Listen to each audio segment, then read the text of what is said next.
You're on your own back.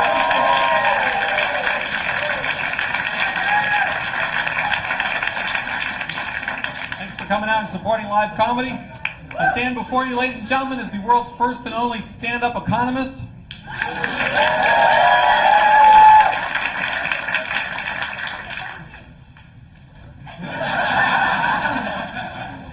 My dad told me I was crazy. Your mommy said, you can't be a stand-up economist, there's no demand.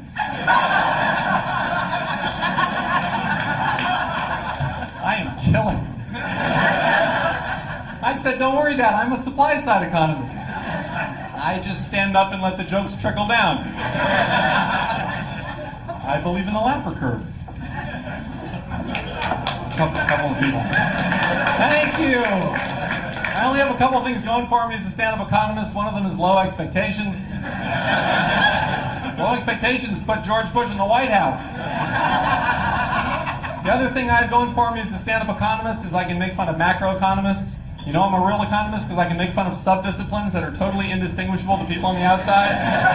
You know, people in Washington make fun of people in Oregon, people in Alabama make fun of people in Mississippi, people in prison make fun of people in graduate school. People are always asking me if I'm afraid of failure. And I'm like, afraid of failure? I used to teach introductory microeconomics at 8 o'clock in the morning. In Walla Walla, Washington. I have walked through the valley of the shadow of death. I have given lectures on cost-benefit analysis in the valley of the shadow of death. I think that's enough for the economics jokes. You want more economics jokes? Okay, these are some new ones. I'm just working on them, so you guys... You have to be patient with me, okay? These are my knockoffs on Jeff Foxworthy's You Might Be a Redneck If. These are You Might Be an Economist If. You might be an economist if you've ever tried to pick up somebody in a bank. You might be an economist if you're an expert on money and you dress like a flood victim. This one's my favorite. You might be an economist if you go to a Chinese restaurant and open up the fortune cookie and add at the margin at the end of it.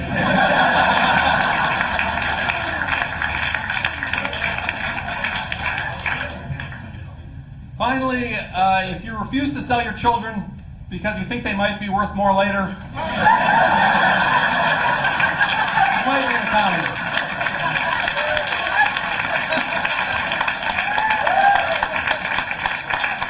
I don't know who you people are over here, but I love you. I love you. In honor of the 4th of July, ladies and gentlemen, I thought I would tell a dick joke. About the founding fathers. So George Washington and Benjamin Franklin were having a debate about whether there should be a standing army in the United States or whether we should just have like the Army Reserve, and George Washington said we should have a standing army, and Benjamin Franklin rose in opposition and said that he was against it because having a standing army was like having an erect member. Although it provides excellent assurance for domestic tranquility, it creates a temptation for foreign adventures.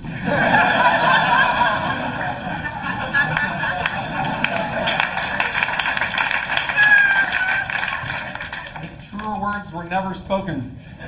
It's the summertime, ladies and gentlemen. That means that our president is probably reading again. I'm delighted that he's a reader. I'm just disappointed he's not more of an understander. And I'm terrified that he's the decider.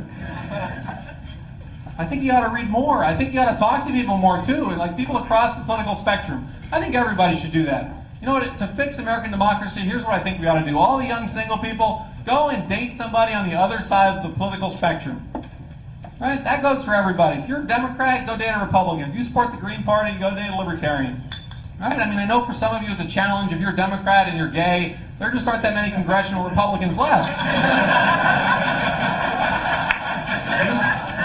You might have to try the evangelical pastors.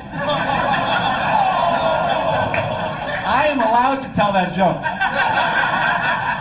Because I dated a Republican. She was a good kind of Republican, though, like Rudy Giuliani, you know? She was fiscally conservative and socially promiscuous. She was a lot hotter than Rudy, though. Here's what I'm going to do. For the rest of the time I have left, for the rest of the evening, you folks over here, I'm going to divide you up across the political spectrum. You folks over here, from here on over, you guys for the rest of the night, you guys are the left wing. That was an appropriate amount of enthusiasm for the left wing. Look, I know you guys are disappointed. You've had a couple of bad years, but wait until 2008 when the Democrats take back the White House, because then you'll be really disappointed. Let's try this again. You guys over here, you guys are the left wing. Not bad, but watch this. You guys over here, for the rest of the night, you guys are the right wing. Look, that was okay, but when I did this in Texas last week, they started chanting USA. It was really the most amazing experience of my life. So I want you guys to do that for me. Like, dig down. You guys up front here, you weren't chanting. Dig down and find your inner red meat, okay? Put yourself in the mind frames of people that believe in social Darwinism but don't believe in Darwin's theory of evolution. All right? On the count of three, I want to chant USA. You guys over here, you guys are my right wing. USA! USA! USA! Good, that was much better, much better. And you guys on the left wing, you guys were perfect. Because while they were chanting USA, you were just sitting there looking befuddled. Vaguely unpatriotic. I don't know how that happens. It's not just the left and the right, though. Like, on the far extremes of the political spectrum, like on the far right of the political spectrum, you folks at this table right here, you guys are my libertarians. And on the far left of the political spectrum, you folks here, you guys are the libertarians. Did you guys get that? Libertarians. Not the people that check books out for you.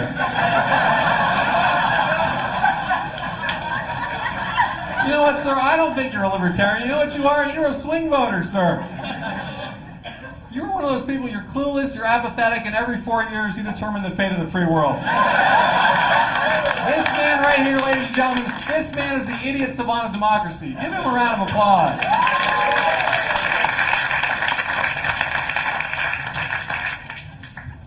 Let me close with a joke that's going to appeal to people across the political spectrum. So, Nixon, Ford, and Carter all die, go to the afterworld, they end up in a big white room. This big voice booms out, it says, President Nixon, go into the room on your left. And Nixon goes into the room on his left, and there's Charles Manson. And the voice booms out, it says, President Nixon, you've sinned, you must spend eternity with Charles Manson.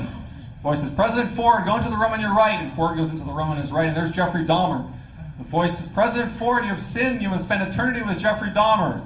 The voice says, President Carter, go into the room in front of you. And Carter goes into the room in front of him, and there's Paris Hilton. The voice says, Paris Hilton, you have sinned. Hey, my name is Jerome Bowman. You guys have been awesome.